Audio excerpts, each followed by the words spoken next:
India just quietly rewrote the rules for jet fuel. And honestly, the ripple effects are going to hit places most people aren't even watching yet. On April 17th, 2026, the government amended the official definition of ATF. Aviation Turbine Fuel, the stuff that literally powers every single flight you've ever been on, to now allow blending with synthetic hydrocarbons like ethanol. Sounds like a dry technical footnote, right? It really isn't. This is a massive policy signal dressed up in bureaucratic language. Think of it like the government telling every restaurant in the country, start mixing in organic ingredients. At first, it costs more, supply chains scramble, prices feel it. But over time, as organic farming scales up, costs come down and everyone's eating cleaner.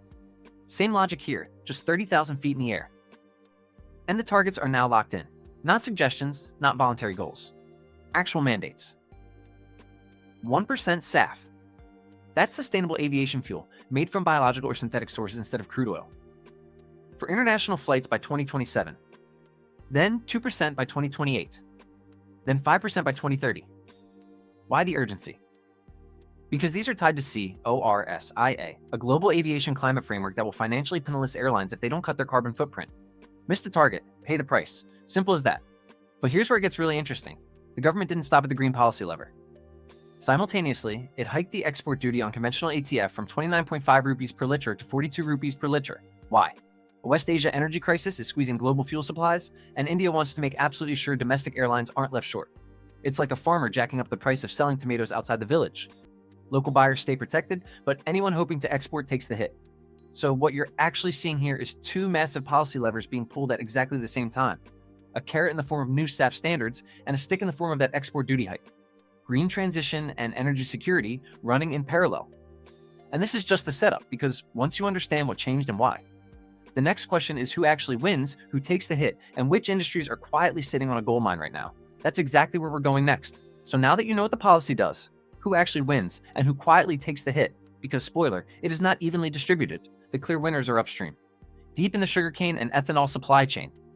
Companies like Balram Perchini, Sri Renuka Sugars, and EIB Perry have just been handed a brand new, high-volume industrial buyer they never had before April 2026. The entire aviation sector. Think about what petrol blending mandates did to sugar companies a decade ago. This is round two, but the scale is bigger. And then you have infrastructure players like Praj Industries sitting on a serious first-mover advantage in SAF refining tech. Building that capacity now is like setting up EV charging stations before anyone owned an electric car. Early, yes, but the payoff as mandates tighten toward 5% by 2030 is enormous. Now look at the other side of this infographic, because the pain is real. Airlines. Indigo, Air India, SpiceJet are being squeezed from two directions simultaneously. SAF currently costs 3 to 5 times more than conventional ATF, and layered on top of that, the export duty hike. Up from 29.5 rupees per liter to 42 rupees per liter, tightens domestic ATF supply and pushes prices higher. Cost pressure with no fixed compliance timeline to plan around. That is genuinely the worst combination for any finance team. Conventional ATF refiners like Reliance and ONGC feel it too. Same fuel, thinner margins on every liter going abroad. The core tension here is simple. The policy is building a green future, but the transition bill is landing on businesses today. So now that you know what the policy does and what it costs, the real question is, where does this actually go from here? And what should you be watching?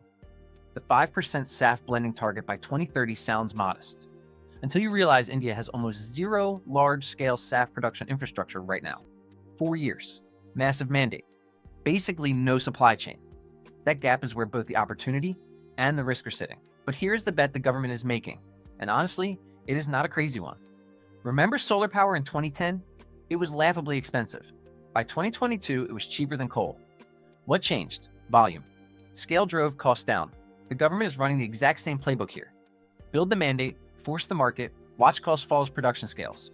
And if that happens, airlines actually win long term. Early SAF supply agreements could lock in stable fuel costs, shielding carriers from crude oil price swings, which, historically, is what destroys airline balance sheets. Add cleaner emissions to the mix, and suddenly your ESG ratings improve, which pulls in European and US institutional funds that are literally mandated to back green businesses. The short-term pain, though, is real. Roughly 2026 to 2028. Ticket prices will nudge upward. If your business runs on frequent travel budgets, start planning for that now. For entrepreneurs and investors, the sectors worth circling are agri-waste and biomass processing startups, SAF technology licensing, and green logistics companies that can credibly prove lower aviation carbon footprints. And the bottom line, This is a slow burn transformation. The winners position early in the supply chain. The losers wait for costs to drop before moving. And in every green energy transition we have seen, the early movers are the ones who capture the margin. That is the pattern. Do not ignore it. Follow us for more updates like this. Thanks for watching. And don't forget to follow us on YouTube, Instagram, and X.